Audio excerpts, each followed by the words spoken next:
What's up mga kababayan? News that matters here. Dito sa video natin ngayon ay ating panoorin o pakinggan itong mga nagbabagang balita. Gumagawa na naman ng diversionary tactics, no? O distraction itong bangag na administrasyon sa kung paano lituhin ang taong bayan sa tunay na nangyayari sa ating bansa. Na kung saan itong mga bayarang media nila ngayon hina-highlight, no? Itong pagtugis o pagkuha sa 100 kilograms na depleted uranium na kanilang nasabat, no? Na ngayon siyang ina-highlight upang maiwasang pag-usapan ng taong bayan ang tunay na problema sa ating bansa na awayang politiko. Grabe talaga. Na dahil bang INC nagsalita na sila'y gagawa ng malakihang rally, i-divert nila ang atensyon ng taong bayan sa walang kwentang balitang ito. Naku po, huwag tayong paloloko doon. Pero bagong lahat mga kababayan, huwag niyo po sana nakalimutan mag-like at subscribe para updated ka sa mga uploads ko araw-araw. At yun na nga no mga kababayan,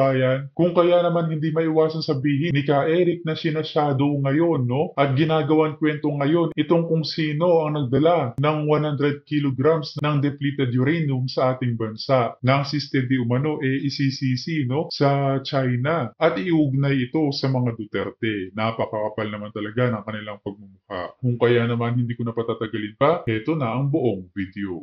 Isa pang pambansang seguridad na issue na ikinagulat ng lahat ng mamamayan patapos na ang taon, magpapasko, magbabagong taon, nagdeklara ng rice emergency situation si Marcos.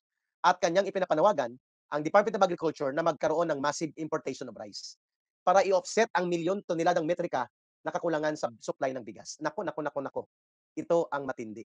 Grabe Sapagkat no? pwedeng ubusin ng Department of Agriculture ang kanyang mga reserbang pondo na mag-import ng mga bigas at alam naman natin sa matagal na panahon na may umiiral na rice Smuggling cartel. na naman. Ito yung malalaking mga kasindikatuhan ng mga negosyante at politiko na involved sa pag-hoard ng mga supply ng bigas at gagamitin nila ito sa panahon Naku na po. kunwari may rice emergency crisis the way it was declared by Mr. Marcos yesterday upang tubuan ng tunutudo at negosyohan ito. Kung totoo man dahil tinamaan tayo ng bagyo in the last quarter of 2024, it should be government controlled.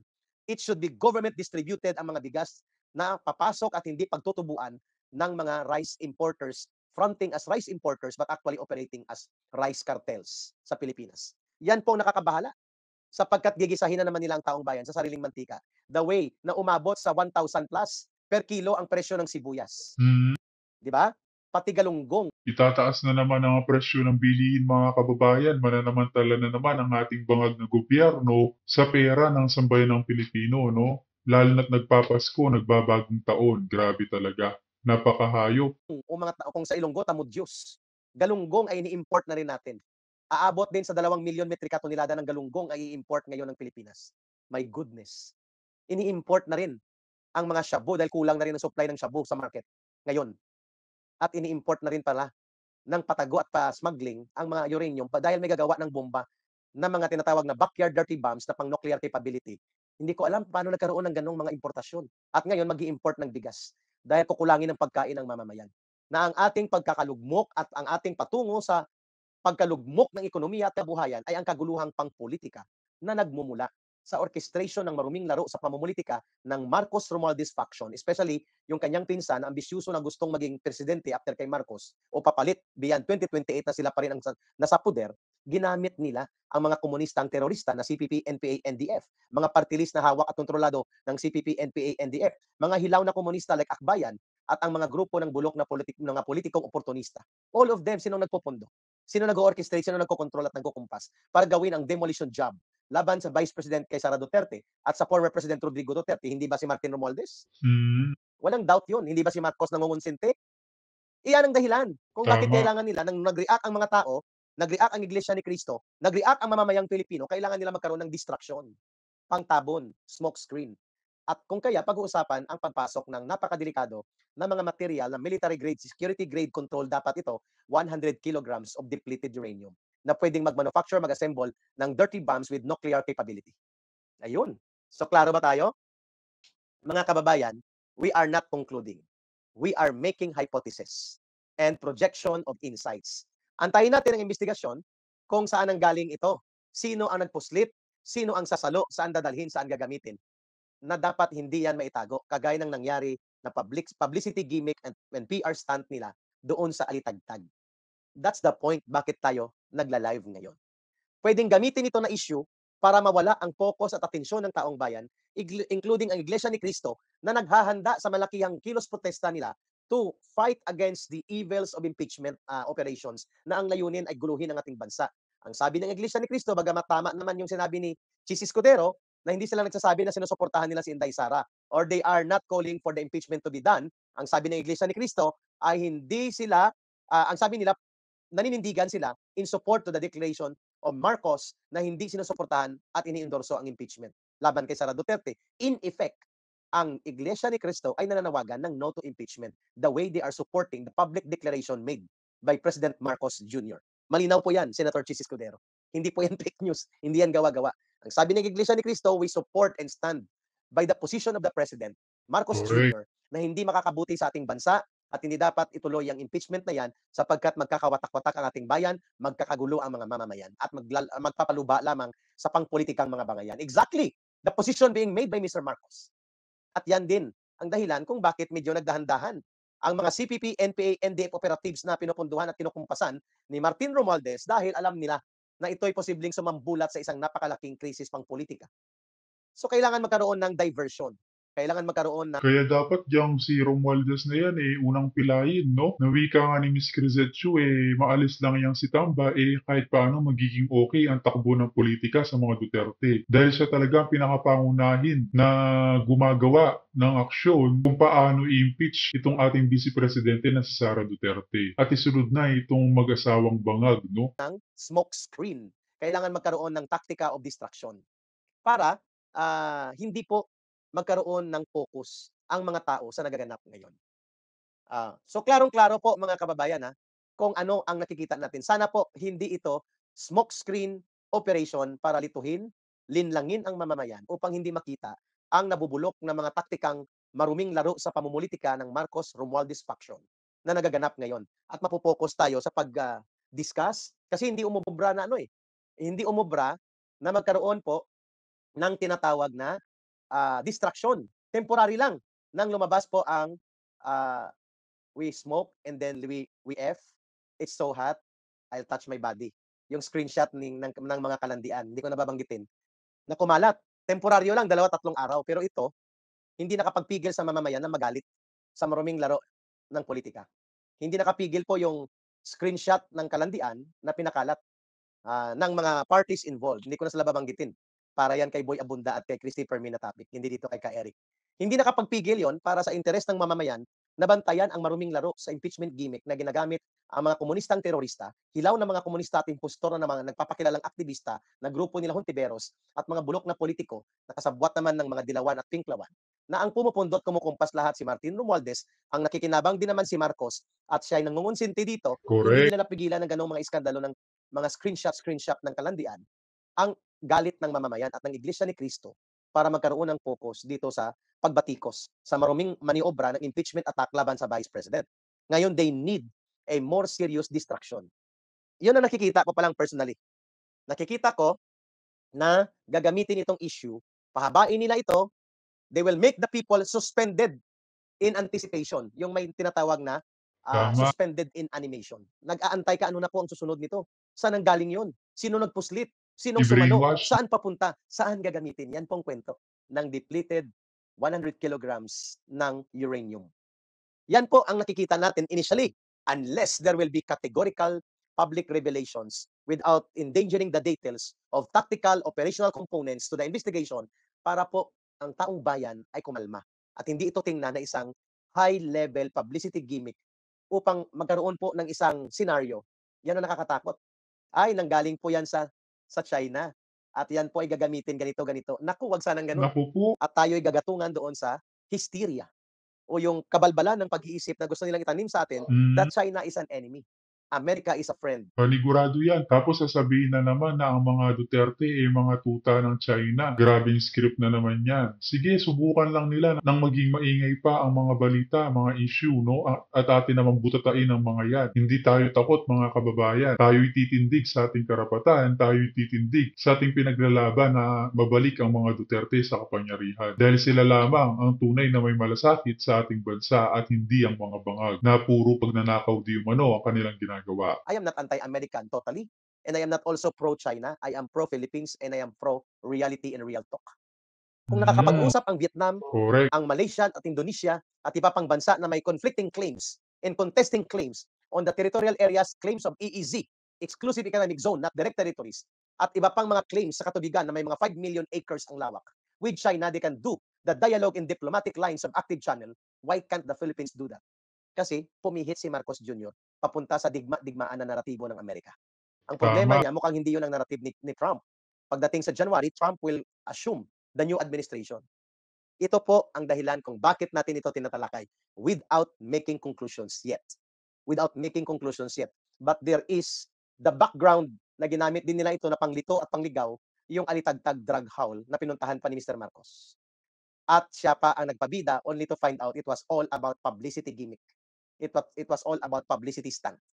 Para ipakita na mayroon accomplishment ang kanilang anti-drug war dahil sila po ay napupuna na ng mamamayan sa panunumbalik ng droga at kriminalidad under the term of Mr. Marcos. They used that alitagtag scenario.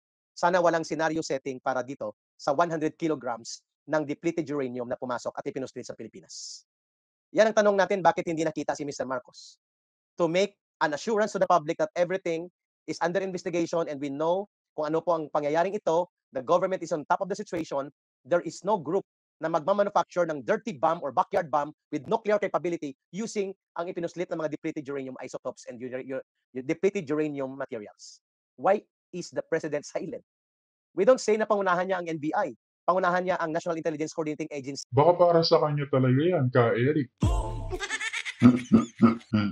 Ano sa tingin niyo mga kababayan? Baka para sa kanya yan. Baka gusto niya na pasabugin ng sarili para matapos ng problema sa lahat. Pangunahan niya ang Intelligence Service of the Armed Forces of the Philippines. But he needs to be on top of the situation. Dapat alam niya na ito, saan ito nanggaling. Sinong nagbitbit dito, sino nagpuslit, saan ang line of delivery, at saan po ang gagamitan nito, at sino ang mga taong involved or grupo ng mga tao, or grupo o organisasyon. Klaro? Those are valid questions of the people. Alam nyo, kung patas itong Quadcom at nakikinig sa Supreme Court, kasi ang problema sa ating mga members of the House of Representatives ngayon na nasa Quadcom, they think they're above the law. Sinabi na ng Supreme Court ang guidelines on how to sign for contempt. They ignore it. Alam nila kasi ang remedy sa korte mabagal. Sinabi na yung pati freedom of the press, sinisikil nila, ayaw nila nakikriticize sila. Nakita ba yung sinasabi ni Barber? Sa akala ko ba naman, Barber is one of the more decent ones doon sa Quadcom. Hindi rin pala. Can you imagine, hindi lang siya nag-press con na pa-investiga daw yung mga critics nila. Nag-privilege speech pa, ginamit pa yung mantle of parliamentary immunity para magsalita. Alam nyo, katamaran yan eh. Alam nyo, kung if he feels aggrieved, then he should file the necessary cases kung ihahagi sa NBI yung blanket investigation. You should file a case for libel or civil damages. Kung tingin mo may mga na-insulto sa inyo, na-harm sa inyo, hindi yung tatakutin nyo by saying the NBI should investigate. I think the NBI has better things to do than investigate critics of the Quadcom na sila naman din naman ang may kasalanan kung bakit ay sila ay nakikriticize because they're being assholes in public. Oh. Sir, gaano katagal na pong under detention si Cassie Ong? At More than 3 months na. And her initial detention is illegal dahil she left the country legally. Nung umalis siya, wala pang contempt charge. Nung kinuha siya sa Indonesia, binalik siya rito, walang case against her, bakit siya kinuha ng NBI? And the only cause of caption or detention that should have been used was the contempt order ng House. Bakit hindi yung Sergeant at Arms ang sumarubong? Bakit NBI? Ba't nilagay siya sa NBI? Those are grounds for charges of arbitrary detention nga eh. Talagang nakikita nyo how the rule of law is being mangled and disregarded. To suit their own purpose. Nakakatakot na po yan at dapat tayo ay matakot dyan. Pero sir, ano po yung gagawin niyo? Are we going to file anything? Ask them to have her... Mantakin nyo nga naman mga kababayan, parang silang nagiging korte ngayon sa mga inasta ng mga pulpul na Quadcom. Grabe talaga. So, paano po ba? We will study the matter kasi irregular nga yung paglagay niya sa Correctional Institute for Women. Unang-una, the CIW is an executive facility. What is the business of the legislature ordering the detention of someone in a facility that is not within their department, not in the legislative department, di ba? Dapat yun sa detention center nila. Eto naman si Paduano, sasabihin, puno na. Paano puno? Wala kang ginawa kundi mag-contempt ng mag-contempt and disregarding the ruling Tama. ito versus Senate Blue Ribbon Committee, which by the way was successfully argued by yours truly in the Supreme Court, na sinabi may due process. Kung matino itong mga taong ito dapat ang ginawa mo kung gusto mo may due process. Sasabihin mo, i-produce ko, itong dokumentong ito. Sasabihin ko, wala po sa akin, hindi ko ma-produce. Dapat imbestigahan mo muna kung maaari nang nasa akin o hindi. E paano pag pinaproduce ako ng resibo sa grocery ni Salima Refran doon? Sabihin ko, wala sa akin, contempt ako. Eh, imbestigahan niyo muna kung naibigay sa akin o nasa kanya pa. To cite a very simplistic example. Ganun po dapat yun if you followed Ong versus Senate Blue Ribbon Committee. Eh, ang problema, si Attorney Google yata nag-advise sa kanila, si Dan Fernandez. Ginugoogle na lang yung batas, ay yun ang nagiging advice sa kanila. So talagang abuse of legislative powers itong ginagawa nila sa Lima eh. Grabe talaga eh. Ang Sena kasi dyan, ang INC, if you're just gonna look at the history, correct me if I'm wrong, kayong INC o kung anti-INC lang kayo, hindi nila iniwanan yung mga sinuportahan nila. Si ERAP, hindi nila iniwanan. Bex, nagpa-EDSA 3 ang INC. At yung INC, naalala niyo yung EDSA 3? EDSA 3 happened May 2002, which is several months after EDSA 2. EDSA 2, oo. Mas maraming tao yung EDSA 2. EDSA 3. Ay, EDSA 3. Di ba hindi nila iniwanan si ERAP? Binaboy-baboy na ng tao si ERAP. Natanggal na ng revolusyon ng INC. Diba? But they stood by him. Stood by ERAP. Palabra de honor. I don't know much about INC, no? Pero that's how I read it. It's like palabra de honor na ito ang sinuportahan namin, sinuportahan ng grupo. So hanggang dulo. Parang ganyan, di ba? Parang ano kasi yan, sinuportahan namin ang pagka-presidente niya. Hanggang dulo tayo. Ngayon kay BP Sara and President Marcos, they are put on in a bind because INC supported both. Ngayon, magaling yung pagkakaposition ng INC. INC, correct. Oo. No. Hindi nila nilalabanan si BBM. Pagkus, ginamit nila yung sinabi ni BBM in order to make a stand against the impeachment of Yes. also Correct. bigyan ng corona ang INC. Correct. Talaga, ayan na. The way they phrase yung kanilang stand is basically putting BBM in a situation wherein don't give us a reason para iwanan ka. Tama. It's up to the president kung gaano niya ipupush yung kanyang position, and if the president is not going to push for his position, he's actually pushing INC away. Kasi INC supported him because of palabra de honor, because of ganyan. Now, if you're not gonna be true to your words, then INC would not have any choice. Kasi they cannot support someone who is not true to his words. Diba, Cheese Escudero? May mga kumukontak sa akin mga taga-INC, no? Sabi ni ganun, Miss Joey, chill lang kayo. Meron lang kaming mga ginagawa ngayon. Pero huwag kayong mag-alala. Yung sinabi ng INC na yan, gagawin yan. Ihiwalay ninyo yung individual INC members sa INC as a church. Magkaiba yun. Sabi niya, paano siya ganyan? Bex, hindi po siya ang INC. Ang INC po is yung pamunaan at yung simbahan sa community. Ang ano ko lang talaga dyan is dito na nagkasubukan. Kasi nga, again, wala pa ako nabalita ang INC nang iwan sila sa ere. And that's very crucial for a religion. At saka ang kagustuhan lamang ng INC magkaroon ng kapayapaan, no? Sa gobyerno, ayaw nila ng divisyon at kaguluhan dahil nga naman kapag nangyari yun, ang apektado walang iba kundi ang taong bayan, sambayan ng Pilipino. At tama naman yun, no? Na siyang pinaglalaban nila ngayon at pinaglalaanan ng atensyon dito sa rally na no to impeachment kay VP Sara. The religious organization should serve as a conscience of the Filipino people. Ano yung paniniwala ninyo? Ano yung paninindigan nyo on certain issues, ganyan. You are not there to directly meddle dun sa political affairs or whatnot, but you can actually provide guidance kung ano dapat yung gawin ng mga tao, ano dapat yung mga choices nila. Si INC kasi nagra-rise siya sa occasion pagka na-challenge kung ano yung paniniwala niya. Yun nga, yung paniniwala niya in the past, they were very consistent. Kung yun yung pinaniwalaan nila, pinaninindigan nila. Yung Catholic Church ngayon, na very, very anti-Marcos, and right now is not doing anything, not even lifting a finger sa pag-criticize sa Marcos administration. I mean, how can you be an effective conscience? Well, iba rin kasi ang history kasi ng INC. The Catholic Church is a traditional elite. INC is not a traditional elite. INC is the indigenous Filipino religious group. Correct me if I'm wrong yung mga taga-INC dito. Yung founder kasi niya, it has a place in history din kasi yung pagkakatayo ng Iglesia ni Cristo. Kasi it was formed during the colonial era by a native Filipino. So parang meron yung anti-colonial, di ba? Di ba meron yung anti-colonial aspect, yung INC. Tama ba? Just correct me if I'm wrong about the anti-colonial undertone. that's not only true sa iglesia, I would say. For example, yung Aglipayan, yung... Aglipayan, Kasi yes, parang Aglipayan also is, parang yung meron talaga siyang Filipino flavor na approach sa Catholic. Wika nga ng ilan dyan ang INC ngayon ay ang bagong katipunan, no? Na parang grupo na ipinaglalaban ng kanilang karapatan sa kung ano ang dapat o tama. Belief. Kasi ang difference nila, allowed yung marriage na sa mga pari di ba? Pero yung mga some practices and is quite similar. And other malalaking Filipino religious organization would have that kind of undertone. Kaya nga, di ba? I think this was during their anniversary. Anniversary ba to? Yung pinuno nila yung buong Rojas Boulevard. Oo. Ito yung time na yung panahon ni Pinoy ba to? Yung tinutukoy mo? 2014.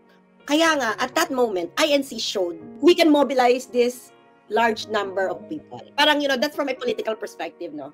Kung ikaw political operator kayo na makikita mo, grabe tong INC. Can you imagine, nakapag-mobilize sila ng ganyang karaming tao? At ano lang to NCR at Karatig Bayan. Kaya nung EDSA 3, na mas malaki sa EDSA 2, kasi hindi kasi siya kinover ng mainstream media. The mainstream media killed it. No, parang, it's just there, it's the big elephant in the room. Pero girl, kung ngayon nangyari yung EDSA 3, na led by INC, tapos kayo,